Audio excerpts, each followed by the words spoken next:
Hello friends, I am Arpit and I am here with today's analysis. Today is 7th of September and we are going to cover the most important topics in news. Today we will be covering the first topic as the Coalition for Disaster Resilient Infrastructure, CDRI. Now the other day when we were covering G20, we talked about multilateral organizations being invited to the G20 summit in New Delhi. Coalition for Disaster Resilient Infrastructure, CDRI, is one such multilateral organization among many others who is being invited to the summit. The best part is that CDRI is an organization which has been proposed by India and headquartered in India. So it is an India-led global organization. So we should understand the basics of this. Then the second topic is very important, which is there in news these days. Xi Jinping and Vladimir Putin, both these leaders are not attending the G20 summit. Now what their absence means for India, we'll be covering this. We have various viewpoints of experts that, since there are no official reasons given by the I would say officials of both of these countries that why they are not attending, there are various speculations, there are various viewpoints coming up that this might be the reason or this might be the reason. Everyone has their own reasons. So we'll be looking into it. And finally, we'll also be seeing what the Indian ministers have to say on this. Then the last topic, that is e-rupee, central bank digital currency. The RBI last year in October, as a pilot project, rolled out this, I would say, digital currency of India.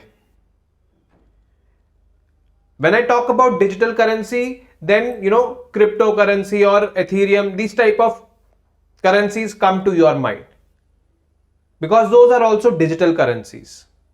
Those are also based on blockchain technology. This is also based on blockchain technology.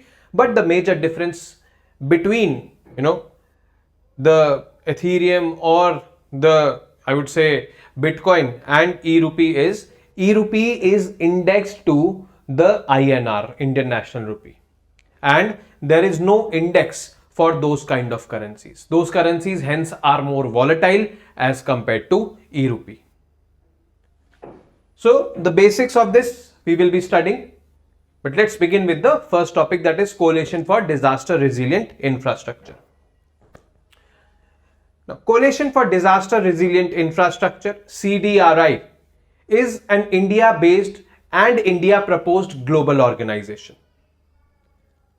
What does it do? It is basically an expert house, or I would say it is an expert hub where the global best practices for making infrastructures resilient from disasters, disasters, climate-induced disasters. Those best practices of the world are here as a repository in CDRI. So CDRI, wherever infrastructure is being constructed in any country, and if that country approaches CDRI that I want to make my infrastructure disaster resilient, then CDRI will give inputs for that. CDRI will give expert advice for that.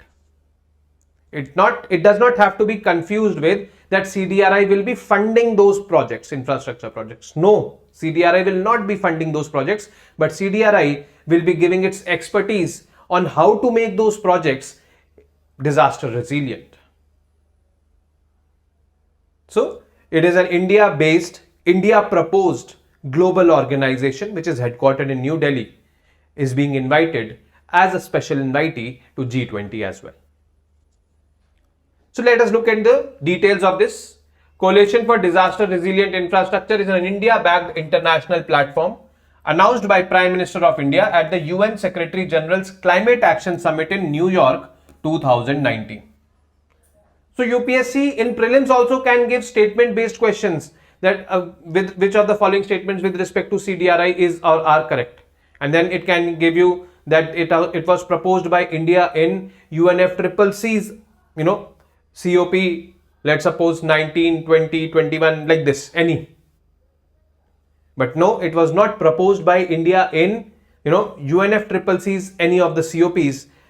Rather, it was proposed in UN Secretary General's Climate Action Summit, which happened in New York in 2019.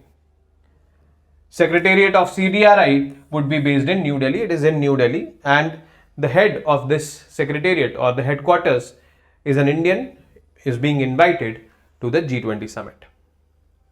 Now, tasks with CDRI. What are the tasks that the CDRI has to perform? Basically, taking forward the initiative of India-backed Coalition for Disaster Resilient Infrastructure, the World Meteorological Organization, WMO, this particular specialized agency of the United Nations is looking after climate change. UNFCCC, all the meetings of this happen under the aegis of WMO. So now WMO has given CDRI a task that everywhere in the world where it is needed the most, you have to install the early warning systems. Early warning systems are like a cyclone is going to come, and early warning is issued for that, so that people can be evacuated. Any, I would say, infrastructure savings, if it has to be done, it can be done. And early warning systems can save lives, can save damages. In short, aiding our fight against the disasters, the climate-induced disasters. So, WMO tasked CDRI with this 5-year program to establish early warning systems around the world. And when did this happen? This happened last year in COP27 of climate change in Sharm el-Sheikh, Egypt, which happened somewhere in the month of October or November last year. It is a $3.1 million investment between 23 to 27 to increase infrastructure and capacity in early warning systems. So early warning systems, a brief I have given you. What about what does early warning system means? It is a kind of a system which alerts us well before time when the disaster is going to come, so that human lives are saved, infrastructure up to whatever extent it can be saved should be saved. Why is early warning system important? Now, basically, it helps in significantly reducing human casualties, and it has reduced human casualties in disasters in the past. The economic cost of a disaster remains enormous, owing primarily to the destruction of large infrastructure. According to WMO, nearly half of the world's countries, the majority of which are least developed and small island states, lack early warning system. We can save human lives, we can save infrastructure also with this. So, this early warning system saves lives and gives significant economic advantages. Now, we'll see what kind of advantages an early warning system can bring to a country. A mere 24 hours notice of an upcoming hazardous occurrence or any disaster can reduce the resulting harm by 30%. And this has been proven according to a study by United Nations Framework of Combating Climate Change, UNFCCC study only. Then, spending roughly $800 million on early warning systems might save up to $3 to $6 billion in damages per year. So I would definitely say that this is not at all a bad investment. This is a good investment. Does India have early warning systems? Yes, we have. We have satellites courtesy ISRO placed in the orbits. They are predicting the weather. They are predicting cyclones. However, nobody in the world has the early warning systems for predictions for earthquakes. But yes, for cyclones we have. For floods also, we have developed this early warning systems. But many of the small countries, least developed countries do not have.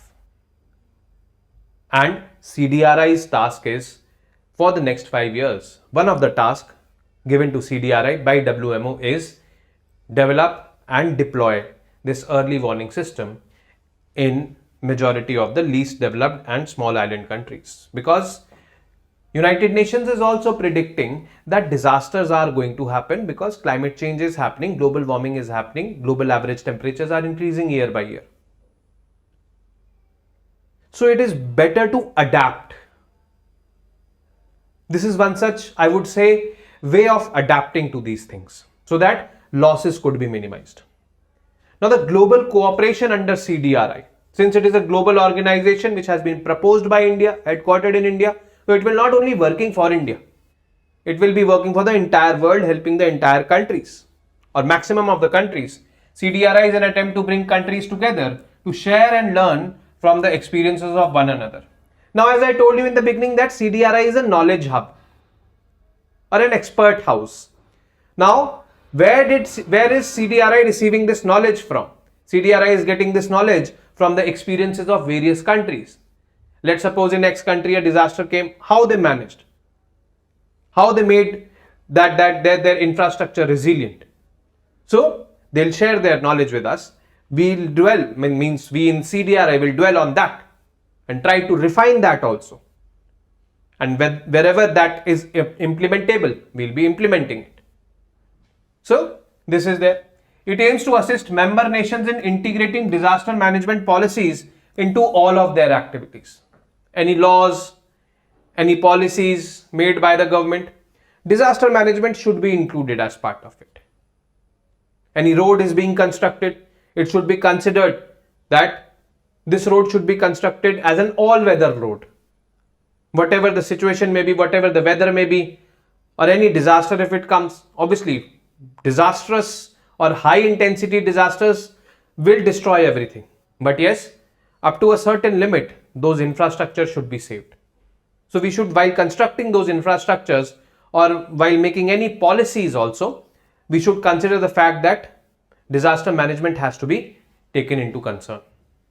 CDRI members include not just countries, but UN bodies, financial institutions, groups working on disaster management, etc., etc.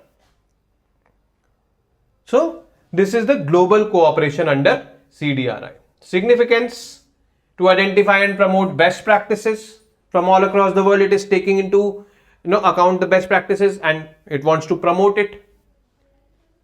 Provide access to capacity building for the countries, because if their infrastructure will be resilient, then obviously their capacity will be sustained. Standardization of designs, processes and regulations relating to infrastructure creation and management. All this also should be done. Like in, let's suppose, coastal areas, if any building has to be made, so there should be a standard set for all those buildings, because those buildings will be more prone to high tides or tsunamis or ocean flooding like these, or cyclones. So there should be global standards set for those buildings, that in all the cyclone prone areas, buildings should be constructed of this standard. And if these standards are rolled out, there will be minimal damage. To make entire networks resilient as modern infrastructure, like communications. Communication network are called as modern day network because optical fiber lines going from one country to the other country, from one region to the other region. Those also should be made, resilient, because our lives nowadays is actually incomplete without networks. So CDRI is taking into account these new age infrastructures also and wanting them to make those also resilient. So this is all about CDRI, a knowledge house, a knowledge hub, an expert, I would say, house it is, which can give advice, set standards for building infrastructure or for creating infrastructure which is disaster resilient. Disasters which are caused due to climate change. Xi Jinping and Vladimir Putin both have said that they will not be attending the annual summit in New Delhi of G20. Have they given any official reasons? No. No official reasons have been given by them. And since no official reasons have been given by them, this has led to multiple speculations about their absence. The Western media is saying that diplomatic relations between India and China are at an all-time low. That is why Putin is snubbing this, or Xi Jinping is snubbing this. Then there are some viewpoints who are saying that this is an opportunity for India to showcase its, muscles or geopolitical muscles in the absence of these two superhouses? Some experts are saying it is good that Russia is not coming because it would have left India in an awkward position. That awkward position was if there would have been a conflict, or I would say a war of words between the Western countries and Russia, it may also have led to the fallout of the grouping. And New Delhi, means India, will not want something like this to happen during its presidency. An expert says that Xi Jinping is of the emperor mindset now. He wants people, means countries, to come to him. He does not want to go to the countries. But according to me, he just visited Johannesburg for BRICS summit. Now, from this only, one expert says that, China is now wanting to integrate more and more and increase its presence more and more with the smaller groupings, where it can dictate the terms. But here in G20, China will not be able to dictate the terms because there are, global superhouses or global powerhouses over here. So we have multiple viewpoints on this. In the end, we also have the viewpoint of our ministers. Our Minister of External Affairs says it doesn't matter. It will not affect the proceedings of the G20. He went on to say that in the history also there have been many absences by the global leaders for many global summits, but they have been represented by their representatives, and which has done the work for them. So it's not a big deal.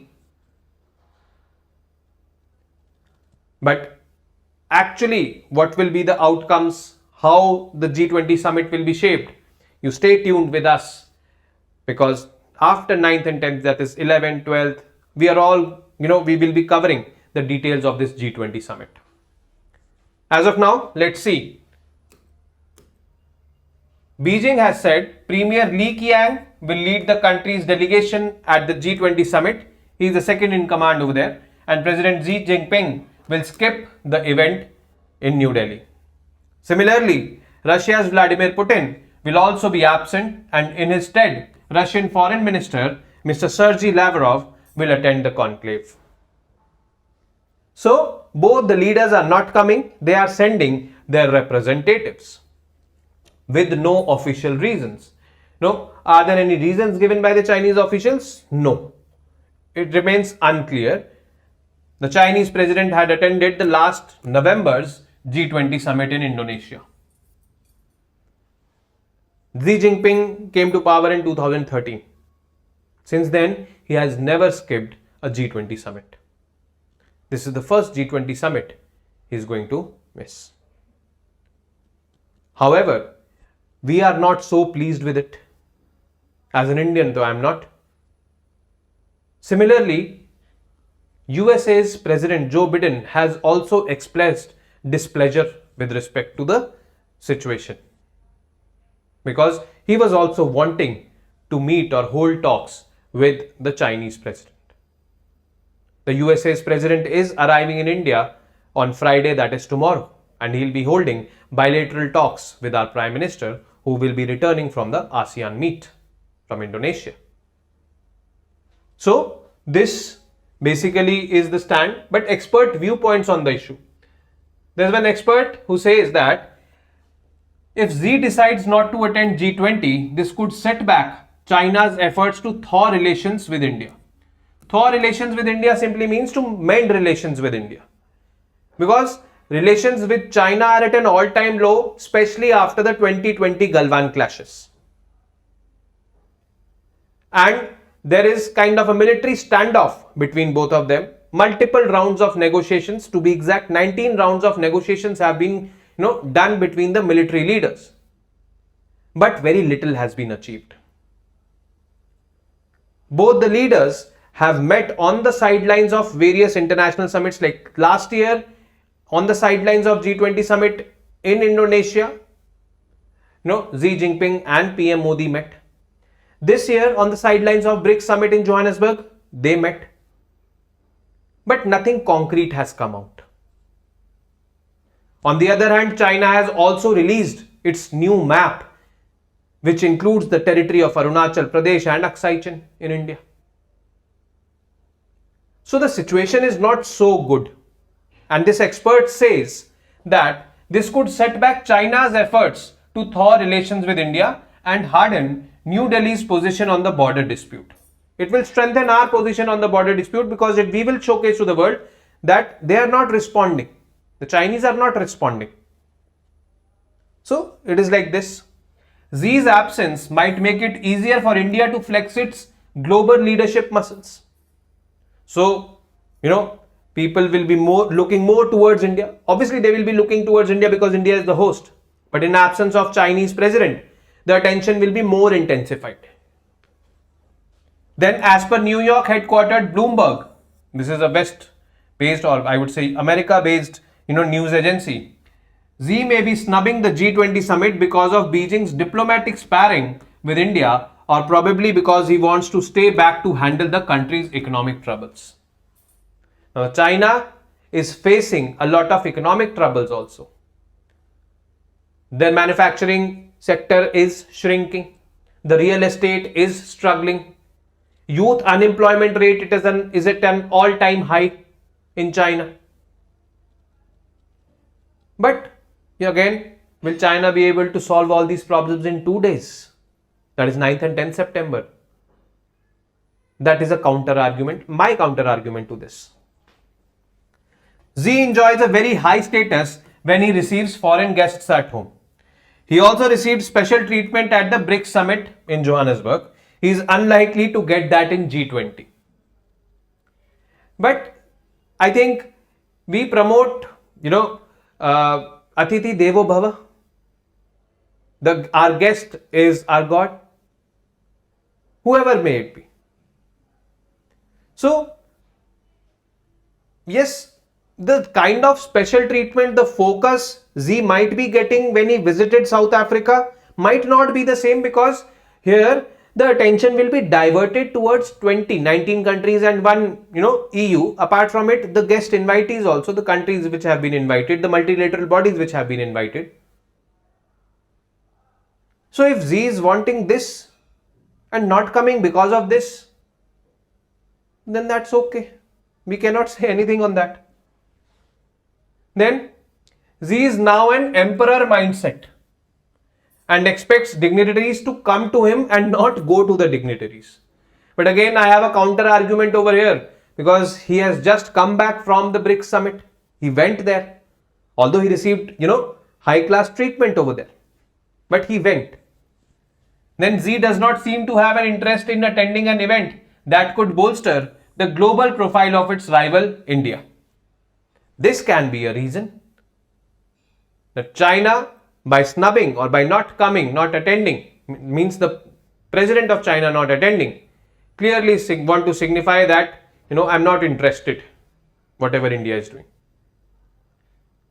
And actually this event G20 can bolster our global profile, can uplift our global profile from here to here.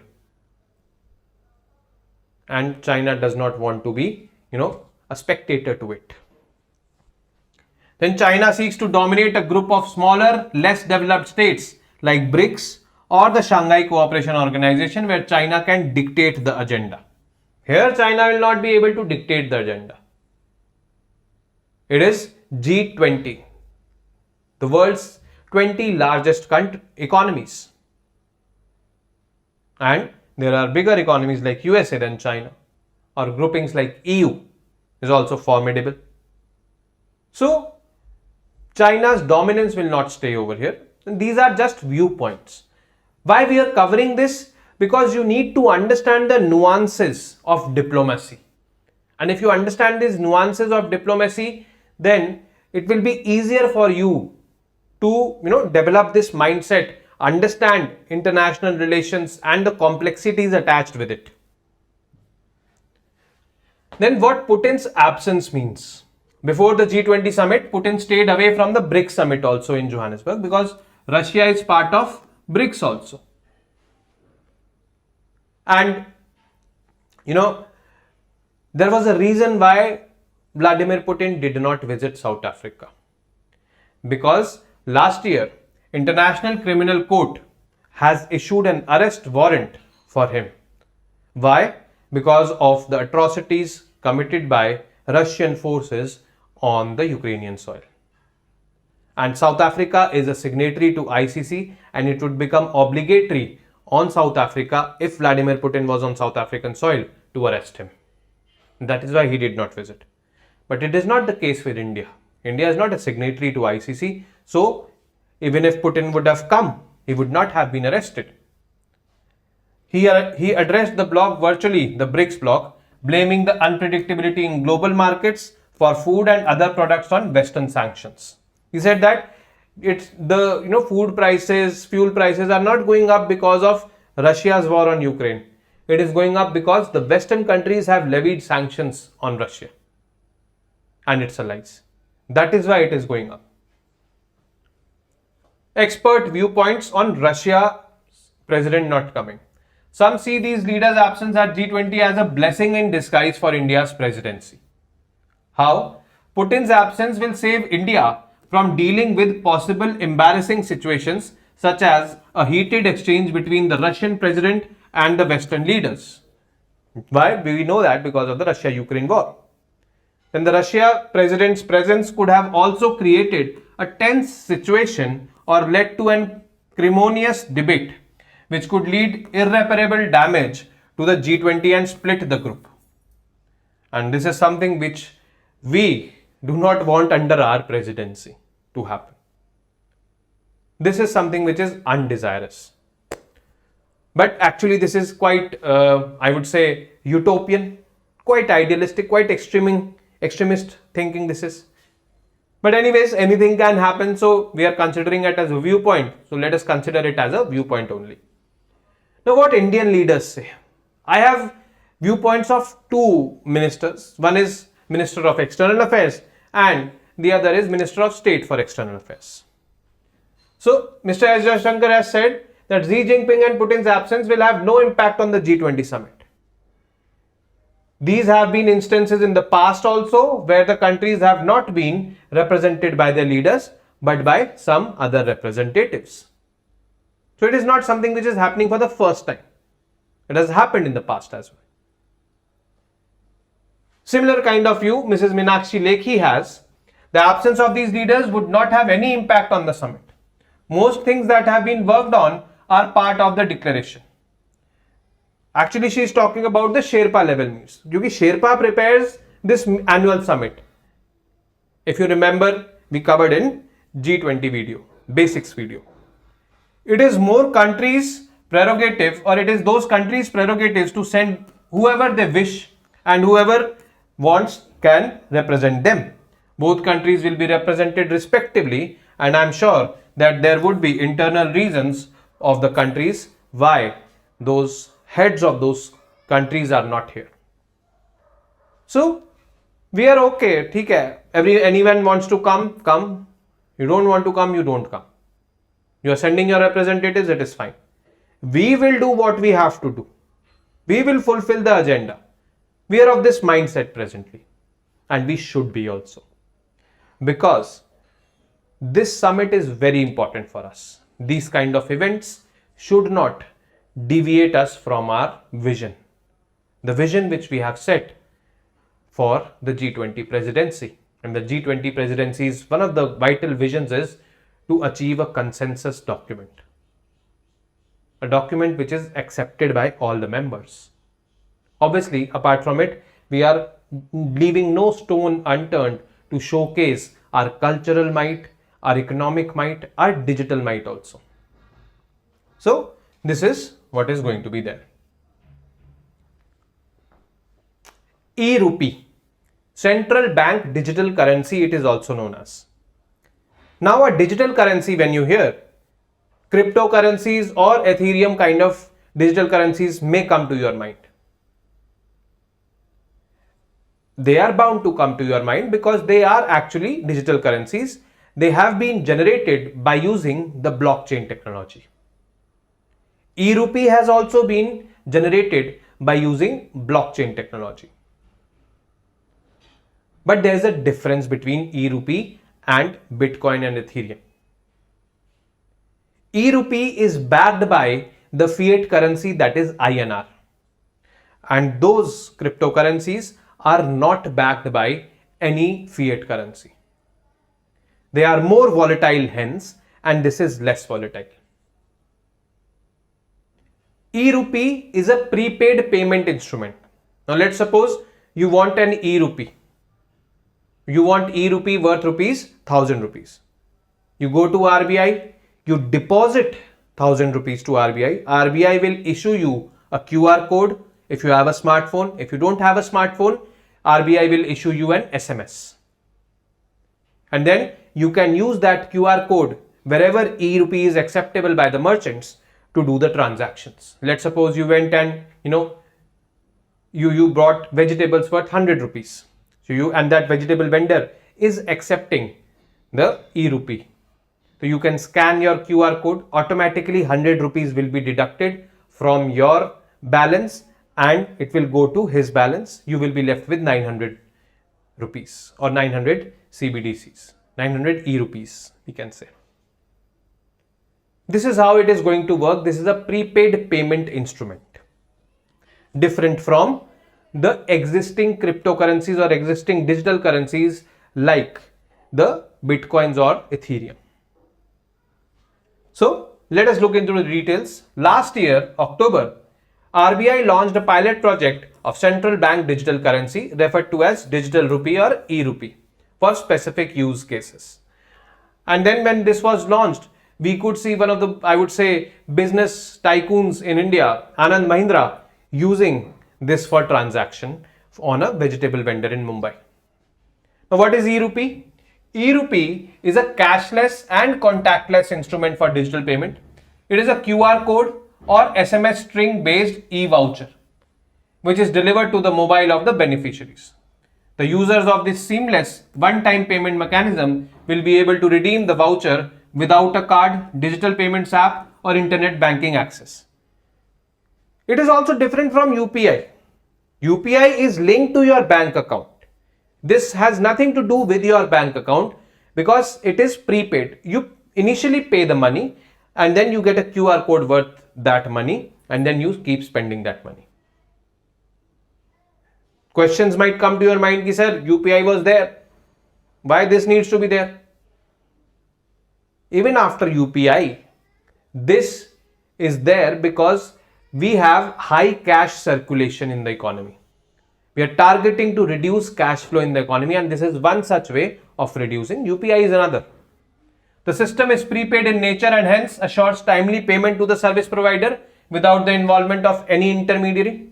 It has been developed by National Payments Corporation of India on its UPI platform. So NPCI is also here. And it has been developed on UPI platform only on which the UPI works, but it is different from UPI.